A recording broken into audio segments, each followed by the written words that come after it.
Turakuramutsa Mariya mubyeyi wacu. None kuwa kabiri tariki ya 8 Nzeri 2020 turahimbaza ivuka rya Bikira Mariya mutagatifu. Isomo rya mbere ni ryo mwabaro Paulo mutagatifu yandikiye Abanyaroma umutwe wa 8 umurongo 28 kugeza kwa 30.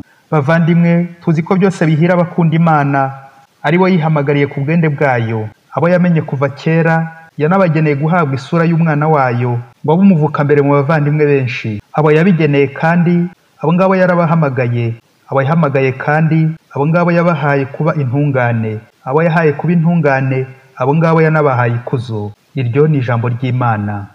Ivanjili yanditswe na Matayo umutwe wa mbere umurongo wa 18 kugeza kwa 23. Amagambo mu Ivanjili ntagatifu ko yanditswe na Matayo. Dore uko Yezu Kristo yavutse. Nyina Mariya yari yarasabwe na Yozefu, mu gihe batarabana aza gusama inda ku bubasha bwa Roho Mutagatifu. Yozefu umugabo we wari intungane kandi utashakaga kumuteza urubwa, yigira inama yo kumusezera rwihishwa. Igihe yari akibizirikana, umumarayika wa Nyagasani amubonekera mu nzozi, aramubwira ati: Yozefu mwana wa Dawudi, witinya kuzana umugeni wawe Mariya, kuko yasamye ku bubasha bwa Roho Mutagatifu. Azabyara umwana uzamwite Yezu, kuko ari we uzakiza umuryango we ibyaha byawo. Ibyo byose ariko byabereye kugira ngo huzuzwe ibyo Nyagasani yavugishije umuhanuzi ati: dore umukobwa w'isugi agiye gusama inda, maze azabyara umuhungu, nuko bazamwite Emanueli, ari byo kuvuga ngo Imana turi kumwe. Iyo ni Ivanjili ntagatifu. Bana ba Bikira Mariya, nimwishime. Tugende ku masomo matagatifu yo kuri uyu munsi mukuru duhimbaza ivuka rya Bikira Mariya, turazirikana ku ngingo igira iti: kubyara bitera ababyeyi ibyishimo. Ababyeyi ba Bikira Mariya ni Ana na Yowakimu. Abitwa ba Anne Mariya cyangwa Marie Anne bahuza aya mazina y'umukobwa na nyina, bakitiranwa na Bikira Mariya n'umubyeyi we. Ubusanzwe muri Kiliziya tumenye guhimbaza abatagatifu ku munsi bapfiriyeho barangiza ubuzima bwabo hano ku isi bakavuka mu ijuru. By'umwihariko kandi by'akarusho, hari abatagatifu babiri b'ingenzi bo duhimbaza n'umunsi wabo bavutseho ku isi, ari bo Yohani Batista na Bikira Mariya, kuko bombi by'umwihariko binjira mu mugambi w'Imana wo gucungura abantu.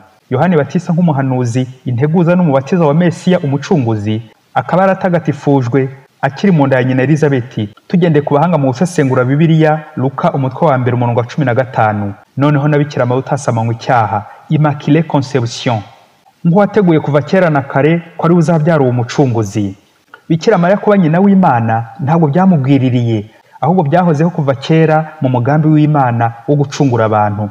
Niyo mpamvu yitwa mu Kilatini Para Dei, préparé par Dieu, uwateguwe n'Imana. Imana rero yanyuze mu rugo rwa Ana na Yowakimu, ihategurira umugeni wayo Mariya. Aho Imana yanyuze barahirwa, abari kumwe n'Imana barahirwa, nk'uko twabizirikanye mu isomo rya mbere bati: byose bihira abakunda Imana. Ni koko bavandimwe, Imana iratunganye. Ni nayo mpamvu aho inyura naho igomba gutura hagomba kuba hatunganye. Umwana wese ni impano y'Imana, umwana ni ibyishimo by'umuryango, nk'uko twabizirikanye mu ndirimbo ya Izayi bati: ndasabagizwa n'ibyishimo mu Mana umwami wanjye. Iyo Bikira Mariya atwaye Yezu aba yuzuye ibyishimo. Umuntu wese utwaye Yezu nawe arishima. Ana na Yowakimu bateguye Bikira Mariya, Bikira Mariya nawe ategura Yezu umucunguzi w'isi, nk'uko twabizirikanye mu Ivanjili bati: nyina wa Yezu Mariya yari yarasabwe na Yozefu, mu gihe batarabana aza gusama inda ku bubasha bwa Roho Mutagatifu. Turazirikana kandi nuko Yozefu yazanye Bikira Mariya, nuko azita umwana izina. Bati: Yozefu, witinya kuzana umugeni wawe Mariya, azabyara umwana uzamwite Yezu, kuko ari we uzakiza umuryango we ibyaha byawo. Bavandimwe, dutangazwa n'ukuntu by'Imana buri gihe biba biteguwe. Préparation. Murebe abantu bose binjiye muri uyu mugambi w'Imana wo gucungura isi, mutekereze uburyo bagiye bagoka bakarara amajoro badasinzira, bagahangayika kubera gutegurira Imana. Twibuke ko mu muco w'Abayahudi umugore cyangwa umukobwa bafataga yasambanye cyangwa yatwaye inda ku buryo budasobanutse atabana n'umugabo, bamuteraga amabuye akaba yanapfa. Na Bikira Mariya ntiyari kurokoka amabuye usibye Imana yakinze akaboko muri wa mugambi wayo wo gukiza abantu. Tekereza nawe, iyo Bikira Mariya bakiza kumutera amabuye, twari kuba turi hehe ubu? Tekereza iyo Bikira Mariya kiza gutinya ko bazamutera amabuye cyangwa ko asebye kubera iriya nda, akaba yari gutekereza nk'abakobwa n'abagore gito badutse muri ibi bihe, akaba yayikuramo. Ubu twari kuba turi he? Byumvikane twari kuba turiho. Ariko Imana yabigenje neza mu gutegura uwo mubyeyi utaramutengushye ngo abe yatinya amenyo y'abasetsi, ahubwo akomeza gutwaza mpaka abyaye umucunguzi. Umunsi umwe umukobwa wari warasabwe yitegura gushyingirwa, yari afite iwabo bagira amahane, nuko aza gutwara inda y'undi musore utari uwe. Yatekereza uko agiye guseba no gusebya iwabo kandi bashobora no kumuhana by'intangarugero, agira atya iyo nda ayikuramo. Guhera uwo munsi akimara kuyikuramo atangira kuva amaraso. Hagati aho ubukwe burapfa, ntiyatinyuka guhishura ibyo yakoze. Nyuma yo kuyikuramo yahoraga ababaye, akaribwa umubiri wose, umugongo, igifu, umutima, kutabona ibitotsi no kurota nabi. Bibabaje cyane, noneho agahora ava amaraso ndahagarare. Mu myaka 6 yose yari amaze muri ubwo buzima busharira. Cyakora hari umunsi umwe mu mwaka yishimagaho ntabe yanava amaraso. Ni itariki yakuyemo iyo nda. Nuko muri iyo myaka 6 yose aho yabaga ari, yaba ari kurya, aryamye, agiye ku bwiherero, ari gukora, ari kurota, yewe ari no gusenga, nuko agahora yumva ijwi ry'umwana rimubwira riti, mama ndagukunda.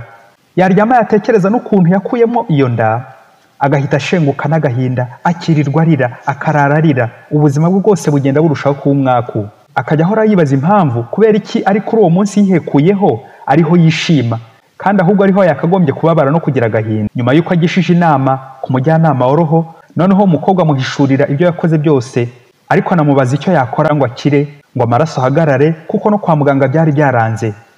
Nuko aramubwira ati, nubwo wihekuye ariko muracyafitanye igihango n'uriya mwana, ugende witegure ya tariki niyongera kugera uzasenge usaba uwo mwana uti, mwana wanjye mbabarira naraguhemukiye, ntugeze ahanjye, unsabire kuri Bikira Mariya umubyeyi udahemuka amvuganire maze nkire. Nivukishije ibyishimo, ariko wowe uca inkoni zamba unsabire kuri Bikira Mariya. Nuko ku mwaka wa 7 ya tariki yihekuyeho igeze, nuko ajya mu kiliziya ajya gusenga. Wa mukobwa agira ibyishimo. Nuko no ku wundi munsi ibyishimo biraza birakomeza. Ya maraso noneho arakama. N'indi minsi arushaho kwishima, ubuzima burakomeza neza kubera impuhwe z'Imana. Mubyeyi, umenye ko ntawe utanya umwana na nyina, ntawe ukunda umwana ngo yange nyina. Kunda Yezu na Mariya, ntawe ukunda Bikira Mariya ngo yange Yezu. Umubyeyi n'umwana bafitanye igihango gikomeye, igihango cy'urukundo.